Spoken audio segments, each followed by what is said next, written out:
टिम्मी और खोए हुए पिल्ले की साहसिक यात्रा। गांव में एक छोटा सा बच्चा था जिसका नाम था टिम्मी। टिम्मी बहुत ही दयालु और साहसी था। उसे जानवरों से बहुत प्यार था और गांव के सभी जानवर उसके अच्छे दोस्त थे। एक दिन टिम्मी अपने बगीचे में खेल रहा था, तभी उसने देखा कि एक छोटा पिल्ला रो रहा था। टिम्मी ने तुरंत उसकी ओर दौड़ लगाई और उसे गोद में उठा लिया। टिम्मी ने पिल्ले को प्यार से सहलाते हुए पूछा, तुम्हारा नाम क्या है और तुम यहां कैसे आए? पिल्ले ने उदास आंखों से उसे देखा, मानो कह रहा हो कि वह खो गया है। टिम्मी ने समझ लिया कि पिल्ला किसी का खोया हुआ है और उसे वापस उसके मालिक के पास पहुंचाना जरूरी है। टिम्मी ने अपने माता पिता से इस बारे में बात की और उन्होंने उसे पिल्ले की देखभाल करने की अनुमति दी। लेकिन टिम्मी ने ठान लिया कि वह पिल्ले के असली मालिक को ढूंढेगा। वह पिल्ले को लेकर गांव के हर घर में गया, लेकिन कोई भी उसे नहीं पहचान सका।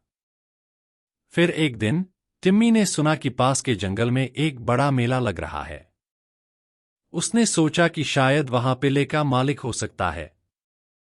उसने अपने माता पिता से अनुमति ली और पिल्ले को साथ लेकर मेले की ओर चल पड़ा। रास्ते में टिम्मी और पिल्ले को कई मुश्किलों का सामना करना पड़ा।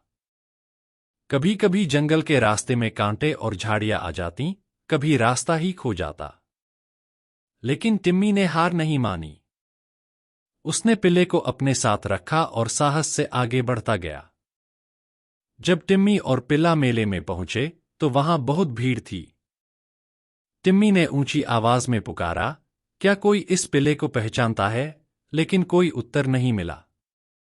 तभी एक बूढ़ी महिला ने टिम्मी को देखा और बोली, बेटा, यह पिल्ला मेरे बेटे का है।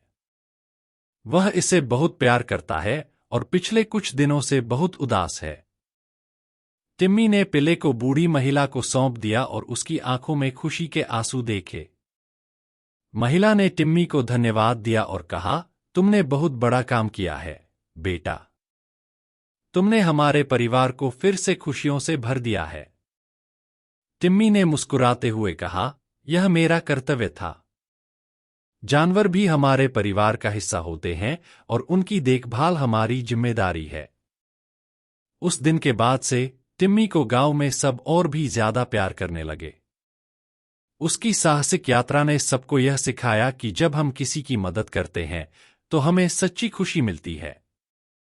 इस कहानी से हमें यह सीख मिलती है कि साहस और दयालुता से हम किसी की भी मदद कर सकते हैं, चाहे वह इंसान हो या जानवर।